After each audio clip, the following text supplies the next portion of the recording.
Hello children, welcome to the sixth session of this chapter, Biomolecules. In earlier classes, we have learned about carbohydrates and their classification. Do you remember them? The classification was of four types. The first one was dependent upon their taste, sugars and non-sugars. The second one is dependent upon their functional groups, that is either ketos or aldose. Depending on the number of carbons, like pento, ketos, aldo, tetros, it was like that. And coming to the third one, it was about the number of carbons, that is on hydrolysis, how many carbons are formed. Based upon that one, we have divided them into monosaccharides, oligosaccharides, and polysaccharides. And what was the fourth classification that was dependent upon the reduction properties of carbohydrates, and they were classified into reducing sugars and non-reducing sugars. So, ఆరవ అంశంలోకి మనం ప్రవేశిస్తున్నాము జీవాణువులు అధ్యాయంలోంచి. Previous classes లో మనం వినేటువంటి carbohydrate లో వర్గీకరించి మనం మాట్లాడుకున్నాము. 4 రకాలుగా వర్గీకరించుకున్నాం. మొదటగా ఫస్ట్ వర్గీకరణ వాటి రుచిని అనుసరించి తీయగలటువంటివి చక్కెరలని, తీయగలేనటువంటివి చక్కెరలు కానివని సాకరైడ్స్ అండ్ నాన్ సాకరైడ్స్ గా చెప్పుకున్నాము. రెండవ క్లాసిఫికేషన్ లో మనము వాటి యొక్క నంబర్ బేస్ చేసుకొని, ఫంక్షనల్ గ్రూప్ బేస్ చేసుకొని, అంటే ప్రమేయ సమూహాన్ని బేస్ చేసుకొని కీటోస్ గా లేదా ఆల్డోస్ గా చెప్పుకున్నాము. మూడవ వర్గీకరణలో మనము జల విశ్లేషణ చేసినప్పుడు ఎన్ని కార్బోహైడ్రేట్ అణువులు ఎలా ఏర్పడుతున్నాయి, ఎన్ని మోనోమర్లు ఏర్పడుతున్నాయి అనేటువంటి సంఖ్య మీద మనము వాటిని మోనోమర్లుగా లేదా మోనోసాకరైడ్లుగా, ఒలిగోసాకరైడ్లుగా, పాలీసాకరైడ్లుగా మనం వాటిని వర్గీకరించుకున్నాము. 4వ వర్గీకరణలో వాటి యొక్క క్షయకరణ ధర్మాలను ఆధారం చేసుకొని, అంటే ఫెహలింగ్ సొల్యూషన్, ఫెహలింగ్ ద్రావణంతో అవి చర్య జరిపినప్పుడు వాటిని క్షయకరణ చక్కెరలుగా లేదా ఫెయిలింగ్ ద్రావణంతో చర్య జరపనప్పుడు వాటిని క్షయకరణ కాని చక్కెరలుగా మనం వర్గీకరించుకున్నాము. This was the basic classification of carbohydrates in the previous classes. And let's today discuss about the structure of glucose. And we all know the formula of glucose. What's the formula of glucose? That is C6H12O6. This is the formula of glucose and how the structure will be. Let's find out. We have got a series of investigative reactions which conclude the structure of glucose. మనకు glucose యొక్క formula తెలుసు, C6H12O6. కానీ దాని నిర్మాణం ఎలా ఉంది, అందులో ఉన్న 6 కార్బన్లు, 6 ఆక్సిజన్లు మరియు 12 హైడ్రోజన్లు ఏ విధంగా అమరి ఉన్నాయి, ఎలాంటి ప్రమేయ సమూహాన్ని కలిగి ఉన్నాయి తెలుసుకోవడానికి మనం ఒక 6 రకాలైనటువంటి ఇన్వెస్టిగేటివ్ టెస్ట్, పరిశోధన చర్యలు చేస్తాము. ఒక్కొక్క చర్య మనకు ఒక్కొక్క విషయాన్ని నేర్పిస్తుంది ఆ నిర్మాణం గురించి. సో ఇందులోకి వెళ్లే కంటే ముందుగా అసలు గ్లూకోజ్ మనం ఎలా తయారు చేస్తాం? ఇందాక మనం చెప్పుకున్నట్టుగా గ్లూకోజ్ అనేది లాస్ట్ బై ప్రొడక్ట్. సో మొదటగా 2 సింపుల్ రియాక్షన్స్ లో మనం గ్లూకోజ్ యొక్క తయారీ గురించి మాట్లాడుకుందాము. The first case will be that is the hydrolysis of sucrose. చక్కెర నీటిలో కలిపినప్పుడు జల విశ్లేషణ చెంది అది గ్లూకోజ్ గా మరియు ఫ్రక్టోజ్ గా ఎలా మారుతుంది అనేటువంటిది ఒక బేసిక్ ప్రాథమిక చర్యగా చెప్పుకుంటాము. In this basic step, sucrose is dissolved in water where it forms 1 molecule of glucose and 1 molecule of fructose like this. When you add sucrose, that is C12H22O11 in water, it undergoes hydrolysis, jala vishleshana cheptam, in the presence of acidic medium, and it gives you 1 molecule of glucose and 1 molecule of fructose. You can observe clearly both the formula of glucose and fructose are same, C6H12O6 and C6H12O6. Why they have 2 different names? This is glucose and this is fructose. Will come in the next coming sessions. So here, instead of acidic medium, we can simply add one enzyme called as invertase. In the presence of enzyme invertase also, sucrose undergoes hydrolysis to give you 1 molecule of glucose and 1 molecule of fructose. అంటే మొదటగా ఈ glucose యొక్క తయారీలో మనం మాట్లాడుకునేది చక్కెర, అంటే sucrose, cane sugar అంటాం మనము.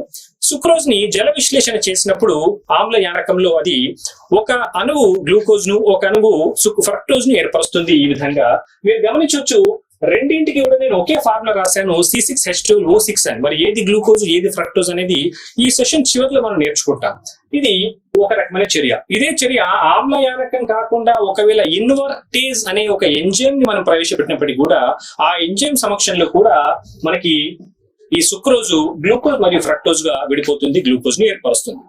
రెండవ తయారీలో మనము స్టార్చ్ ని తీసుకుంటున్నాము. స్టార్చ్ ని జల విశ్లేషణ చేసినప్పుడు, నీటిలో కలిపినప్పుడు ఆమ్ల యానకంలో మనకి ఈ విధంగా అనేక గ్లూకోజ్ అణువులు ఏర్పడతాయి. So when you take starch and add in water, it gives you number of many glucose units. So this is the preparation of glucose. And let's move to the investigative reactions. which conclude the structure of glucose. So in this one, first we'll go with the hydrogen iodide, HI, which is considered as the strongest reducing agent. So we don't know. I've given only question marks here because we don't know the structure of glucose. We know the formula of glucose, that is C6H12O6, but we don't know the structure. So let's find out. We are unknown about the structure. Hence, I use this question mark. So when this glucose, that is C6H12O6, when it reacts with HI, hydrogen iodide, which is the strongest reducing agent, one of the strongest reducing agents, it forms a chain of 6 carbons, which is called as hexane or N-hexane. N-hexane, which proves that the 6 carbons in glucose are in a series, are in a sequence, right? So this is the inference that we get, that the 6 carbons are in straight chain. అంటే glucose యొక్క నిర్మాణం ఏంటో తెలుసుకోవడానికి మనం చేసే ప్రయత్నాల్లో భాగంగా మొదటి చర్యను మనము ఈ గ్లూకోజ్ తో హైడ్రోజన్ అయోడైడ్ తో కలిపి చర్య జరుపుతాం మనం ఇక్కడ. అయితే గ్లూకోజ్ యొక్క నిర్మాణం మనకు తెలియదు కాబట్టి మనం ఏం చేస్తున్నాం అంటే క్వశ్చన్ మార్క్ గా నేను ఇక్కడ పెట్టుకున్నాను. ఈ గ్లూకోజ్ ని నేను హైడ్రోజన్ అయోడైడ్ తో చర్య జరిపినప్పుడు, హైడ్రోజన్ అయోడైడ్ అనేది ఒక బలమైన క్షయకారిణి. సో ఆ బలమైన క్షయకారిణి సమక్షంలో మనం చర్య జరిపినప్పుడు మనకు వరుసగా 6 కార్బన్లు ఉన్నటువంటి ఒక శృంఖలం ఏర్పడుతుంది. దాన్ని మనం హెక్సిన్ అని చెప్పుకుంటాము, ఎన్ హెక్సిన్ అని చెప్తాం. సో ఎప్పుడైతే ఎన్ హెక్సిన్ ఏర్పడుతుందో మనకు అర్థమయ్యేటువంటి అంశం ఏంటంటే గ్లూకోజ్ నిర్మాణంలో ఉన్న 6 కార్బన్లు వరుసగా ఉన్నాయి, ఒక హెక్సేన్ రూపంలో ఉన్నాయి అనే విషయం మనకు అవగతం అవుతుంది. సో ఈ చర్య ద్వారా మనకు అర్థమైనది ఏంటంటే గ్లూకోజ్ లో ఉన్న 6 కార్బన్లు ఒక స్ట్రైట్ చైన్, వరుస శృంఖలంగా ఉన్నాయనే విషయం మనకు అర్థమైంది ఇక్కడ. Next move to second test, where glucose is allowed to react with hydroxyl amine and hydrogen cyanide. So when glucose is allowed to react with hydroxyl amine, that is NH2OH, it's going to give you oxime. This is oxime formula where the first carbon has converted into oxime. Here you can see it. And similarly, when glucose is allowed to react with hydrogen cyanide, this is going to give you the compound cyanohydrin. Both of these reactions are telling you that the group, whatever the group it is present in carbohydrate, must be a carbonyl group, because reaction with NH2OH, that is hydroxylamine, reaction with HCl and hydrogen cyanide are the reactions which are generally associated with carbonyl groups. Hence, we understand that carbonyl group is present in the structure of glucose. అంటే రెండవ చర్యలో మనం ఏం చేస్తున్నాము, glucose యొక్క formula తెలుసు మనకు, structure తెలియదు కాబట్టి క్వశ్చన్ మార్క్ పెట్టుకున్నాం ఇక్కడ. ఈ గ్లూకోజ్ ని హైడ్రాక్సిల్ అమైన్ అనబడేటువంటి ఈ NH2OH తో చర్య జరిపినప్పుడు మనకి ఆక్సైమ్ ఏర్పడుతుంది. దీన్ని మనం ఆక్సైమ్ అని చెప్పుకుంటాం. అదేవిధంగా దీన్ని మనము హైడ్రోజన్ సైనైడ్ తో చర్య జరిపినప్పుడు మనకి హైడ్రాక్సిల్ అమైన్ ఇక్కడ ఏర్పడింది, అక్కడ సయనోహైడ్రిన్ ఏర్పడుతుంది.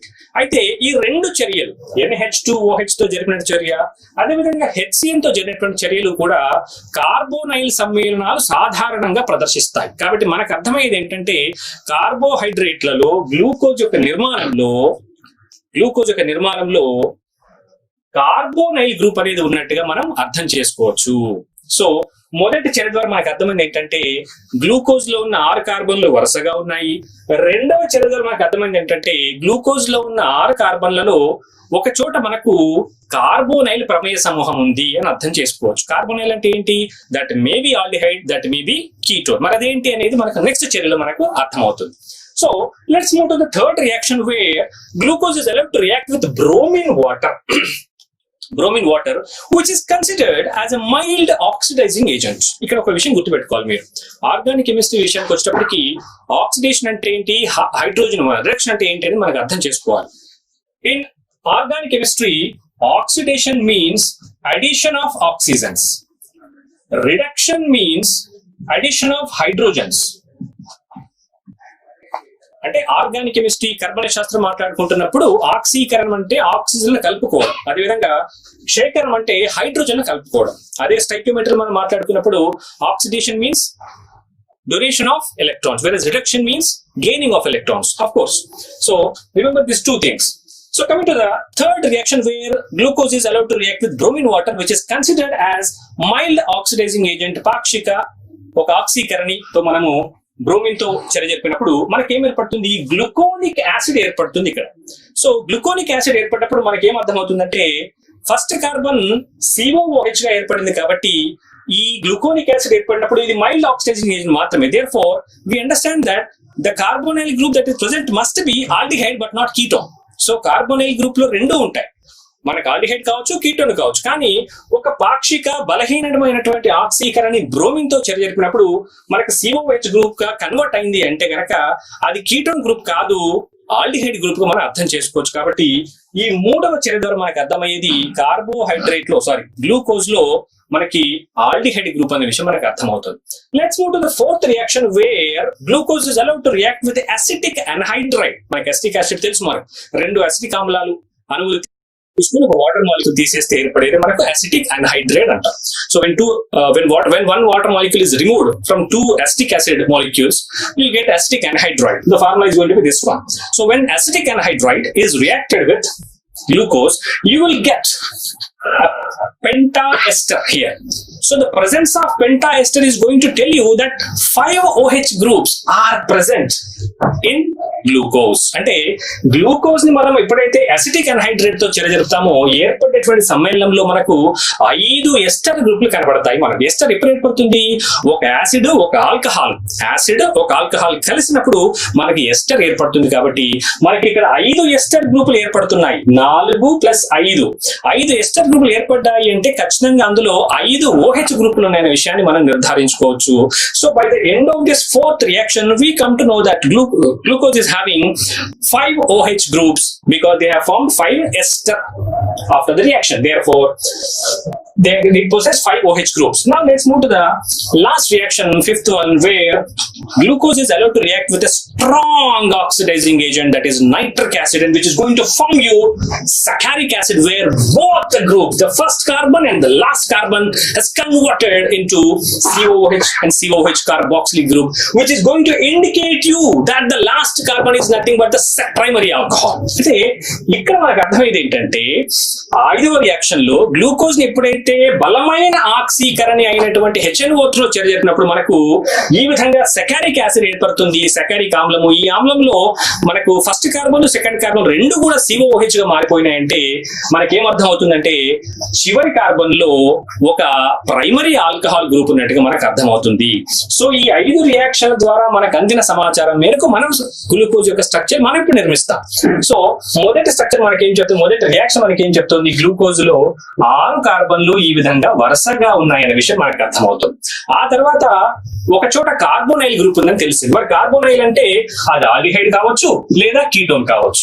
కీటోన్ అయితే చైన్ లో ఎక్కడైనా ఉండే అవకాశం ఉంది, కానీ ఆల్డిహైడ్ ఈ చివర ఆ చివర మాత్రమే ఉండాలి. అది మనకు మళ్ళీ 3వ చర్యలో అర్థమైపోయింది. So third reaction is going to tell you that the carbonyl group which is present in glucose is nothing but aldehyde. Therefore, ఈ చివరో ఆ చివరో మనం ఆల్డిహైడ్ గ్రూప్ ని యాడ్ చేసుకుంటాము. Then the fourth reaction is going to tell you that 5 OH groups are present in glucose. That means out of 6 carbons, 1 group is associated with aldehyde. The remaining groups must possess what? OH groups. Therefore, we can write 5 OH groups like this. And then ఇక్కడ మీకు సందేహం రావచ్చు, sir 5 OH గ్రూపులు ఉన్నాయి కదా, ఈ 5 OH గ్రూపులు 5 వేరు వేరు కార్బన్ మీద ఎందుకు ఉండొచ్చు, ఒకే కార్బన్ మీద ఉండొచ్చు కదా, 2 OH గ్రూపుల సమస్య రావచ్చు. కానీ a carbon possessing 2 OH groups on the same carbon is very unstable. Therefore, as glucose is a stable molecule, we come to know that the 5 OH groups are present on 5 different carbons. అంటే ఒకే carbon మీద 2 OH groups ఉన్నప్పుడు అది అస్థిరత్వానికి loan చేస్తుంది. కాబట్టి glucose అనేది స్థిరమైన అణువు. కాబట్టి మనం ఏం అర్థం చేసుకుంటాము, ఈ 5 OH గ్రూపులు కూడా 5 వేరు వేరు కార్బన్ల మీద ఉన్నట్టుగా మనం గ్రహించాలి. ఇప్పుడు లాస్ట్ కి వచ్చిన తర్వాత మనకి ఏమర్థమవుతుంది, ఒక ప్రైమరీ ఆల్కహాల్ మనకు ఒక కార్బన్ మీద ఉన్నట్టుగా అర్థమవుతుంది. అంటే ఈ అన్నిట్లో ఒక చోట ప్రైమరీ ఆల్కహాల్ అంటే మనకు ఈ విధమైనటువంటి primary alcohol CH2OH. Now this is going to be the structure of glucose. ఈ స్ట్రక్చర్ ని మనము ఇలా కూడా రాసుకోవచ్చు. 6 కార్బన్లను నేను ఈ విధంగా రిప్రజెంట్ చేస్తున్నాను. ఫస్ట్ కార్బన్ ని ఆల్డిహైడ్ గా ఇక్కడ తీసుకుంటున్నాను, C∪OH గా. మిగతా అన్ని కార్బన్స్ మిగతా 4 చోట 1 2 3 4 మనకి ఈ జంక్షన్ ని నేను ఒక కార్బన్ గా పరిగణిస్తున్నాను, where this is having 4 OH groups and the remaining groups are automatically hydrogens. Therefore, they are hydrogens. So coming to the final structure of glucose, we can write it like this: OH. అయితే ఈ OH ఎటువైపు ఉండాలి, ఎటువైపైనా ఉండొచ్చు, కానీ actual గా glucose యొక్క actual నిర్మాణం మనకు స్టీరియో కెమిస్ట్రీ ద్వారా అర్థమైంది ఏంటంటే ఈ విధమైనటువంటి నిర్మాణం ఉంటుంది. Out of the 4 OH groups, the third carbon is possessing OH group towards left side, whereas the remaining OH groups are towards right side. This is very important here. Now this is going to be the structure where I've said the last carbon must be a primary alcohol. What do you mean by primary alcohol? CH2OH. Therefore simply write CH2OH, and now this is going to be the structure of glucose. అంటే ఈ 5 చర్యల ద్వారా మనకు అందిన సమాచారం మేరకు మనం glucose యొక్క నిర్మాణాన్ని గీసినప్పుడు మనం ఈ విధంగా నిర్మాణానికి మనం వస్తాం అన్నమాట. సో పైన ఆల్డిహైడ్ గ్రూప్ ని, కింద ప్రైమరీ ఆల్కహాల్ ని, మిగతా 4 కార్బన్లకి మనం OH ని యాడ్ చేసినప్పుడు you will get the final structure of the glucose. అయితే స్టీరియో కెమిస్ట్రీ మనం చదువుకున్నాం కాబట్టి ఆ స్టీరియో కెమిస్ట్రీ ప్రకారం ఎక్కడైతే ఒక కార్బన్ కి 4 వేరు గ్రూపులు బంధితమై ఉంటాయో దాన్ని మనం ఖైరాల్ అని చెప్పుకున్నాం. కాబట్టి గ్లూకోజ్ లో అలాంటి కార్బన్లు మొత్తం 4 ఉంటాయి. అవి ఇవి. ఈ 4 చోట్ల మీరు గమనించవచ్చు, ఈ కార్బన్ కి 4 వైపులా వేరు గ్రూపులు ఉన్నాయి. కాబట్టి గ్లూకోజ్ లో 4 ఖైరాల్ కార్బన్స్ ఉంటాయి, 4 స్టీరియో సెంటర్స్ ఉంటాయి. కాబట్టి గ్లూకోజ్ ఒక ఆప్టికల్లీ యాక్టివ్ కాంపౌండ్, ధ్రువణ భ్రమణత కలిగినటువంటి సమ్మేళనం మన ఈ గ్లూకోజ్. అయితే ఈ నిర్మాణానికి వచ్చినప్పుడు కూడా కొన్ని చర్యల్లో ఈ నిర్మాణం ఉన్నప్పుడు మనం ఏం ఆశిస్తాము, ఆల్డిహైడ్ గ్రూప్ ఉంది కాబట్టి ఇది టోలెన్స్ టెస్ట్ కి పాజిటివ్ గా రెస్పాండ్ అవ్వాలి, షిఫ్ట్ టెస్ట్ కి పాజిటివ్ గా రెస్పాండ్ అవ్వాలి మనం ఆశిస్తాం. కానీ చర్య జరిపినప్పుడు టోలెన్స్ టెస్ట్, షిఫ్ట్ టెస్ట్ జరగడం లేదు. when this structure is confirmed, aldehyde group is present. So what do we expect? Aldehyde group will be showing a positive sign, positive test towards a 2,4-DNP test and shift test and these tests. Therefore, we expect those tests to be positive, but they are not to be like that. So why this glucose is showing a negative test towards 2,4-DNP test, towards a shift test? Then they thought this structure may not be like this. This CHO aldehyde group may not be free. That was the doubt. ఎందుకంటే aldehyde group గనక ఫ్రీగా ఉంటే మనకు 2,4-DNP test positive గా వచ్చేది. అది రావట్లేదు కాబట్టి ఈ ఆల్డిహైడ్ గ్రూప్ ఇంకెక్కడో లాక్ అయి ఉంది, ఇంకెక్కడో బంధితం అయి ఉంది అని మనం అర్థం చేసుకుని దాన్ని రెక్టిఫై చేస్తూ మనం ఇంకొక స్ట్రక్చర్ కి వెళ్ళినప్పుడు మనకి సైక్లిక్ స్ట్రక్చర్ వస్తుంది, వలయ నిర్మాణం ఏర్పడుతుంది. అయితే ఈ వలయ నిర్మాణాన్ని నేను ఒక చార్ట్ రూపంలో చూపిస్తాను. బై ద వే ఈ స్ట్రక్చర్ చూస్తే మీకు అర్థం ఉండాలి, మనం మొదట చెప్పుకున్న వర్గీకరణలో భాగంగా ఇప్పుడు నేను గ్లూకోజ్ ని ఒక ఆల్డో హెక్సోస్ అని చెప్తాను. చెప్పవచ్చా? Why? Because this is possessing 6 carbons and this is possessing aldehyde group, hence I can call it as aldohexose. Now let's move to the cyclic structure of glucose because this straight chain is unable to explain some reactions. Let's move to the cyclic structure of glucose. Now my dear students, please observe here. This is going to be the actual structure of glucose. It's very similar that the first carbon is going to be an aldehyde, C double bond OH. You can see here. In the last, the remaining 4 carbons are having H towards one side, OH towards one side, where the third carbon is having OH towards the left side, the remaining carbons are having OH towards the right side. You can see the same here. Ikkada మొదటి carbon aldehyde గా ఉంది, 2వ, 3వ, 4వ, 5వ carbon లో మనకు హెచ్లు OH మీరు గమనించవచ్చు. చివర ఉన్నటువంటి OH ప్రైమరీ ఆల్కహాల్ గా మనం చెప్పుకున్నాము. ఇది గ్లూకోజ్ యొక్క స్ట్రక్చర్. కానీ ఇది సైక్లిక్ స్ట్రక్చర్ గా ఉన్నప్పుడే కొన్ని రియాక్షన్స్ మనకు అర్థమవుతున్నాయి. కాబట్టి ఈ గ్లూకోజ్ స్ట్రక్చర్ ఇలా కాకుండా వేరే విధంగా ఉండేమో అనే అనుమానంతో మనం నిర్మించుకున్నటువంటిది సైక్లిక్ స్ట్రక్చర్స్, వలయ నిర్మాణాలు. ఎలా వచ్చిందో చూద్దాం.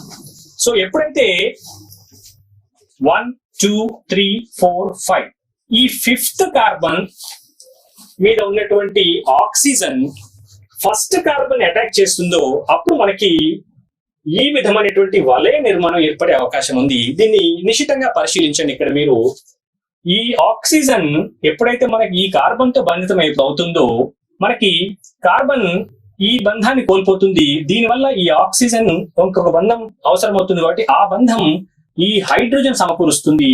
దీనివల్ల కార్బన్ మీద ఒక హెచ్ ఒక OH ఇంకొక బంధము మనకి ఆక్సిజన్ తో ఏర్పడే అవకాశం ఉంది. దీన్ని మీరు ఇక్కడ స్పష్టంగా గమనించవచ్చు. ఇక్కడ ఆక్సిజన్ ని నేను ఇక్కడ రాశాను, గమనించండి. దీని మీద ఉన్న హైడ్రోజన్ వెళ్ళి ఈ ఆక్సిజన్ తో కలిసి OH గా మారింది. మీరు ఇక్కడ గమనించవచ్చు, ఇలా OH ఏర్పడింది.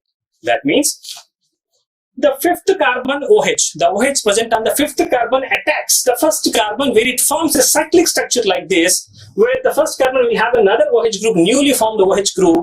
This is the possibility which leads to the cyclic structure of glucose. అయితే ఇది రెండు రకాలుగా జరిగే అవకాశం ఉంది. దట్ మీన్స్ ఈ O ఇక్కడ అటాక్ చేసినప్పుడు మనకి ఏర్పడ్డ కొత్త OH గ్రూప్ అనేది ఎడమ వైపుకు ఉండొచ్చు, లేదా ఈ విధంగా కుడి వైపుకు కూడా ఉండవచ్చు. So the OH on the first carbon may be towards left side or towards right side. Based upon that position, we call it as alpha and beta. If that OH group is present inside this box, we call it as, or simply if that OH is present towards the right side, you have to call it as alpha glucose. Whereas if the OH group is towards left side, which is outside this box, it has to be called as beta glucose. హిందీలో అంటాం కదా, అందర్ లోపలికి ఉంటే గనక alpha, బాహర్ బయటికి ఉంటే గనక బీటాగా మనం గుర్తుపెట్టుకోవచ్చు. therefore ఈ విధంగా మనకు గ్లూకోజ్ వలయ నిర్మాణానికి నాంది పలుకుతూ ఏర్పరిచిన ఈ నిర్మాణంలో ఆల్ఫాని మనం బీటాని స్పష్టంగా చూడవచ్చు. అయితే ఇక్కడ నేను ఒక పదం మెన్షన్ చేశాను, ఒక అక్షరం డి. ఆల్ఫా బీటా అంటే అర్థమైంది మనకు. ఆల్ఫా అంటే OH గ్రూప్ అనేది టువర్డ్స్ రైట్ సైడ్, అందరు లోపల వైపు. బీటా గ్రూప్ అంటే OH group towards left side, beta వచ్చేసింది. మరి డి అంటే ఏంటి? డి అంటే ఏంటి? ఈ డి ఎందుకు వచ్చిందంటే it is reference with D glyceraldehyde. Glyceraldehyde అనేది ఒక బేసిక్ ప్రైమరీ కార్బోహైడ్రేట్. గ్లిజరాల్డిహైడ్ యొక్క ఫార్ములా మనకి ఈ విధంగా ఉంటుంది. ఇది గ్లిజరాల్డిహైడ్ యొక్క ఫార్ములా. ఈ గ్లిజరాల్డిహైడ్ యొక్క ఫార్ములాను ఈ కింది భాగం మీరు గమనిస్తే ఇది యాజ్ ఇట్ ఈజ్ మనకి ఇక్కడ కనబడుతుంది ఈ విధంగా. కాబట్టి గ్లిజరాల్డిహైడ్ లాగానే ఉంది కాబట్టి దీని పేరు డి గ్లిజరాల్డిహైడ్. కాబట్టి మనం దీన్ని డి గ్లూకోజ్ అంటాం. It is just reference with the glyceraldehyde, hence it is called as D glyceraldehyde.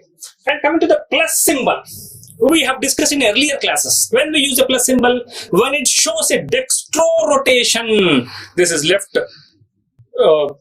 left towards you, it is right towards me. So when it shows a dextro rotation, we have to use a plus symbol. ఎప్పుడైతే ధ్రువణ భ్రమణత దక్షిణ వైపు కుడి వైపుకు ఉంటే గనక దాన్ని మనము plus symbol తో సూచిస్తాము. Glucose is a Dextro rotatory compound, hence we use a plus symbol over here. Then coming to this one, before going to the actual cyclic structures, we can observe the basic difference. What is the actual difference between these two structures? This carbon is same, this is same, this is same. What is the difference? The only difference is at C1 position.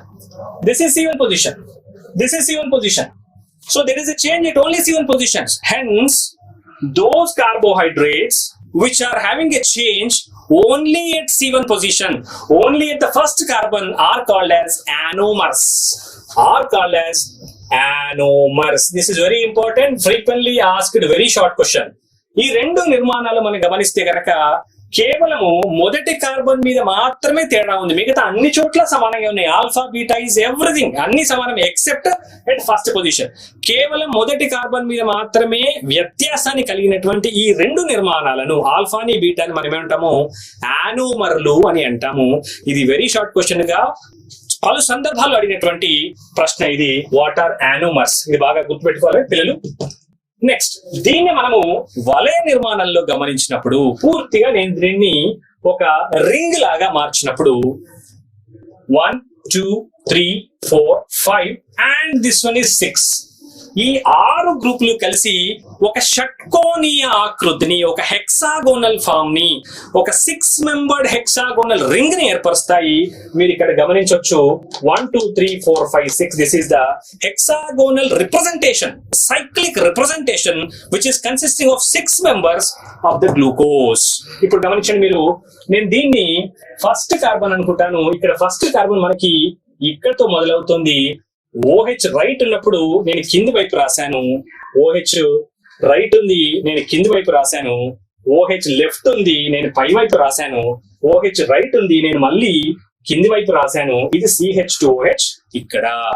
So దీన్ని as it is మీరు note down చేసుకోండి. This is very important. పరీక్షల్లో ఇంత depth గా అడగకపోయినప్పటికీ కూడా అసలు alpha ఏంటి, beta ఏంటి అనేది మనకు అర్థమైతేనే సబ్జెక్ట్ మీద ప్రేమ, కుతూహలం పెరిగే అవకాశం ఉంటుంది. కాబట్టి దీన్ని నోట్ డౌన్ చేసుకుని ఇట్స్ వెరీ ఈజీ. పెద్దగా ఇబ్బంది పడాల్సిన పని కూడా ఏమి లేదు. సో ఆల్ఫా డి గ్లూకోజ్ ని నేను రింగ్ ఫామ్ లో రాసినప్పుడు ఈ విధమైనటువంటి స్ట్రక్చర్ ఏర్పడుతుంది. దీన్ని మనము ఆల్ఫా డి ప్లస్ గ్లూకోపైరనోస్ అని చెప్పుకుంటాం. అదే బీటా డి గ్లూకోజ్ నేను రింగ్ ఫామ్ లో రాసినప్పుడు నాకు ఈ విధంగా నిర్మాణం ఏర్పడుతుంది. అది బీటా డి ప్లస్ గ్లూకోపైరనోస్. మీరు అడగవచ్చు, పైరనోస్ అంటే ఏంటి సార్ అని. Pyranose nothing but chemical compound which is having a structure something like this. ఇలాంటి స్ట్రక్చర్ ఉంటుంది. కాబట్టి 1 2 3 4 5 6 membered hexagonal ring which is consisting O as one of the member. దాన్ని మనం పైరాన్ అంటాం. దానిలాగా ఉంది కాబట్టి దీన్ని మనం పైరనోస్ స్ట్రక్చర్ అంటాం. ఓజ్ మనకు తెలుసు, ఎప్పుడు కలుపుతామో ప్రతి ఒక్క కార్బోహైడ్రేట్ కి మనం ఓజ్ అనే పదాన్ని కలుపుతాం. సో ఇది గ్లూకోజ్ యొక్క సైక్లిక్ స్ట్రక్చర్, వలయ నిర్మాణం. దీన్ని మనము, ఈ నిర్మాణాలను మనం ఏమంటామంటే ఫిషర్ నిర్మాణాలు అని అంటారు. ఫిషర్ నిర్మాణాలు, ఇది కూడా ఫిషర్ నిర్మాణము. కానీ ఈ వలయ నిర్మాణం అనేవి హావర్త్ నిర్మాణాలు అంటాం. So this cyclic structures are called as Haworth structures, whereas this straight chain structures are called as Fisher structure. This is very important. So this Fisher structure, this is Haworth structure. Similarly, let's move to the structure of fructose very fastly.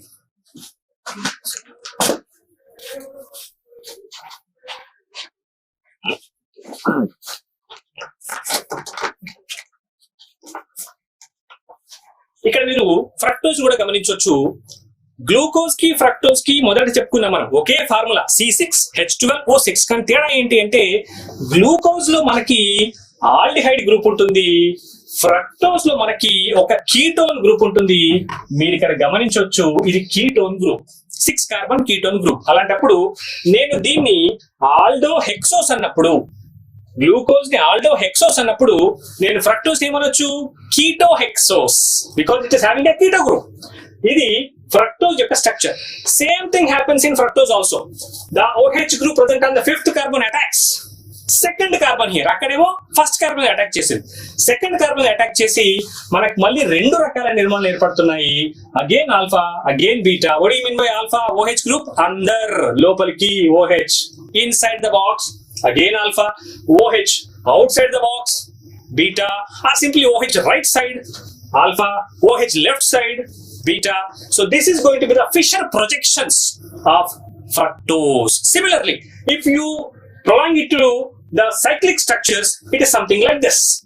There you got a 6-membered ring, but here you'll get a 5-membered ring. Why? Because the OH group is attacking not the first carbon, it is attacking the second carbon. Here it is attacking, hence you'll get the structures alpha and beta like that one. So this is going to be the Haworth projections of fructose. You please take a snapshot, a screenshot of this one. It's very easy, don't worry my dear children. మీరు ఇక్కడ గమనించవచ్చు, అక్కడ glucose కి నేను plus symbol వాడాను, ఇక్కడ fructose కి మాత్రము మైనస్ సింబల్ వాడుతున్నాను. ఎందుకంటే fructose is a Livo rotatory. అంటే ఫ్రక్టోజ్ ని మనము ప్లేన్ పోలరైజ్ లైట్ అది ఏం చేస్తున్నామా, ఎడమ వైపుకు భ్రమణం చేస్తుంది. కాబట్టి దాన్ని మనము వామావర్తక కాంపౌండ్ గా, వామావర్తక సమ్మేళనంగా చెప్పుకుంటాము. So fructose is a Livo rotatory compound according to stereo chemistry, whereas glucose is a dextro rotator because it rotates towards the right side. So this is going to be the actual structure of glucose and fructose. Okay, both are having Fisher projections and both are having Haworth projections. This is going to be the Haworth projection, or Haworth structure, and this is the Fischer structure. దీన్ని మనము అక్కడ pyranose అన్నాను, ఇక్కడ గమనించవచ్చు మీరు ఫ్యూరనోస్ అనే పదం వాడాను. వై ఫ్యూరనోస్? వై? బికాస్ ఇది పైరాన్, ఇది furan. This is going to be the furan structure. So ఈ బేస్ మీద మనం దీన్ని ఫ్యూరనోస్ అని చెప్పుకుంటాం. Okay, so this is furanose, this is furan, hence it is furanose. This is pyran, hence that was pyranose. So my dear children, with this, by the end of this session, we have understood the structures of glucose and fructose and the difference between their structures. This is aldohexose, that is ketohexose. We have also come to know about the Fischer projections and Haworth projections. Let's discuss the remaining things in the coming sessions. Thank you very much.